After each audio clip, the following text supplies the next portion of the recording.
Today marks 75 years since the end of the Second World War. Instead of big public events, politicians have marked the occasion while maintaining social distance measures.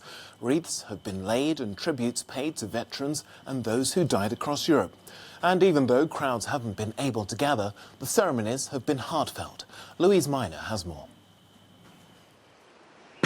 The start of a poignant 2-minute silence in the UK to mark the end of the Second World War in Europe and honour those who died. It's a low-key affair, a continent hit hard with coronavirus. Prince Charles led the ceremony from Balmoral in Scotland. The British Royal Air Force's Red Arrows fly past across London's skies.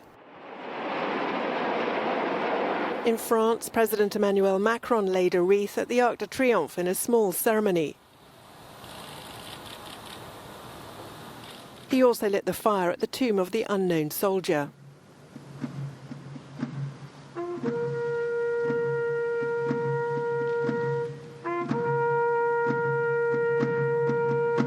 It was a solemn ceremony in Berlin, a one-off public holiday in the city this year.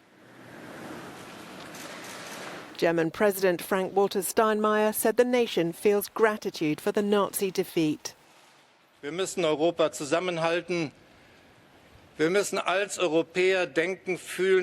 keep Europe together. We must think, feel and act as Europeans. If we don't hold Europe together, both during and after this pandemic, then we'll have shown ourselves not to be worthy of the 8th of May.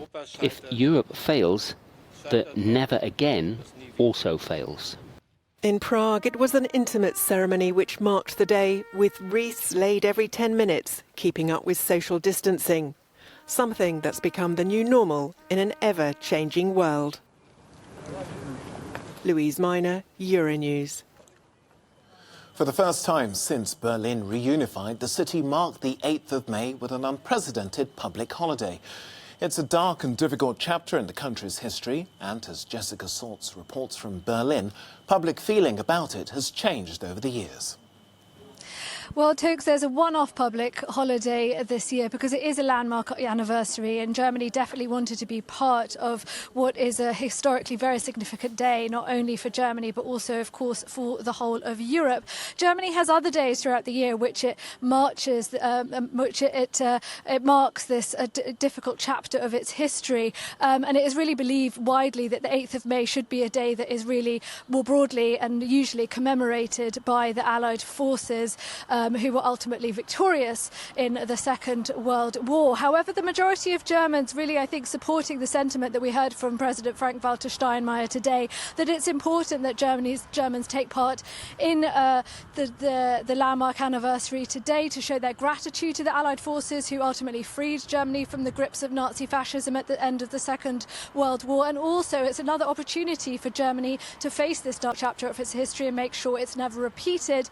The end of the Second World War in Germany obviously led to many complex feelings in the years and decades after, feelings of guilt and shame, and for far-right minorities, anger towards the defeat. It's meant it's been very complex and difficult for Germany to ever officially commemorate this day, and it does look like it will be a one-off, despite the fact that there was a very popular petition calling for this to be a public holiday every year moving forward and nationwide, and a motion for this was put forward by the far-left party Die Linke in Parliament yesterday. It was voted down by a majority, so this is really a one-off commemorative day here in Berlin.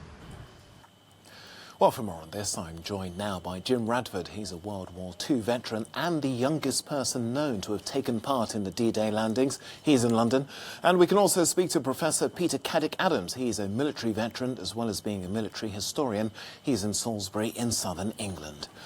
Oh, thank you both for taking time to speak here with us. Jim, if I can start with you. It was 75 years ago today. What do you remember about VE Day? I remember it was a bright sunny day like today. Bright sunshine in Hull, where I was, and obviously a day of great celebration and elation. I seem to remember dancing all night. A lot of singing, a lot of drinking. Great sense of relief. Professor Peter Caddick-Adams, let me turn to you now. Of course, May the 8th is marked as the official VE Day, but what key events led to this? Was this a surprise? It wasn't a surprise at the end of the First World War. It came as a great shock, and I say that because, of course, there was a generation that remembered the end of two world wars.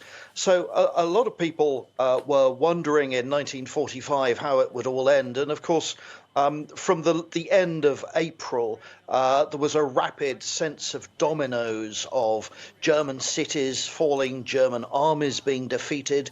The Germans in Italy surrendered first on the 1st of May. And then there were a whole series of different surrenders. Many Britons famously remembered General Montgomery taking the surrender of German forces in the north of Germany, in Denmark and Holland. And then the Germans finally packed it in, surrendering to General Eisenhower in the French city of Reims on the 7th of May. That triggered the Western European celebrations on the 8th of May. But there was a separate ceremony in Berlin where the Germans formally surrendered to Marshal Zhukov of the Russian forces. And that's why Victory Day is being celebrated tomorrow, traditionally in Eastern Europe, particularly in Moscow. So we actually have two Victory Days.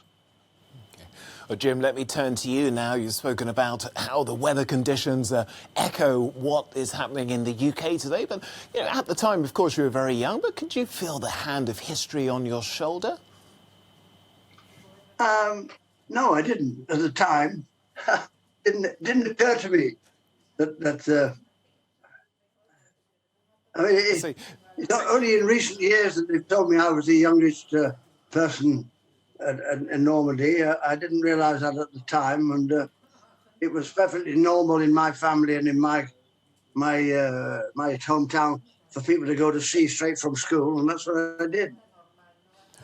Now, we've been speaking throughout the day, of course, of how these celebrations and ceremonies have been derailed somewhat by the lockdown. What were you planning for today? What was I planning for? I would have been at a folk meeting, a folk session. Let's see. OK, well, let me turn to you now, Professor. Of course, Berlin marked today, as we were just hearing, with a public holiday for the first time. But, how has the view of this day changed over the years in Germany? Well, of course, in 1945, there was nothing to celebrate. This was a nation that had been defeated. I think there was a sense of relief amongst quite a bit of the population, a relief that it was all over. That was the end of the Third Reich and all the nastiness and intimidation that was associated with that. But of course, that was tinged with real fear of how they would be treated, particularly by the Russians. But it was a great unknown. And I'm sure in 1945, the Western allies weren't quite sure how they would be treating the Germans, how they would be occupying Germany, for example. And this is spread across several different nations, the Canadians, the Brits, the Americans, and the French, of course, the four powers that subsequently occupied Western Germany and indeed Western Berlin.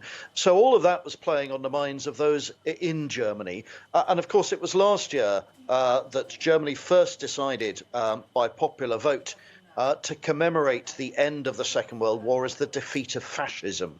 And at 75 years on now, as we look back, of course, it's right and proper that views have changed. And the Germans are now able to look their own past squarely and come to terms with it, because that generation really has all died and moved on. And younger generations are keen to understand what had happened and what went wrong, with a view to making sure it never happens again. Jim, let me turn to you now. Do you agree with that? I mean, of course, normally this occasion would be marked with a lot of pomp and perhaps a bit of pageantry as well that Britain does, is unrivaled in that. But do you feel that the message from what happened 75 years ago today has been lost over the years? Some of it has. I am discouraged and depressed by the fact that we still seem very ready to rush into wars. And so, from my point of view, the Second World War was probably the last justified war.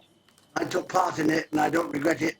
And it was right and proper to fight and defeat fascism. But we still seem to have got the Britain and America seem to have got a taste for war from it, and since then we've rushed into a number of wars that seem to me quite unnecessary. So I'm an anti-war veteran.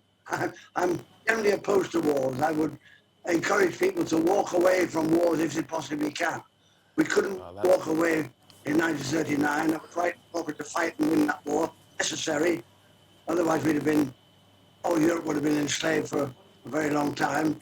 But since then, there have been far too many wars.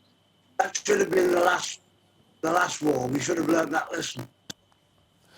Well, let's hope that message does echo throughout time. But for today, World War II veteran Jim Radford, as well as Professor Peter Caddick-Adams, military historian, thank you for joining us and give us your time here on the programme.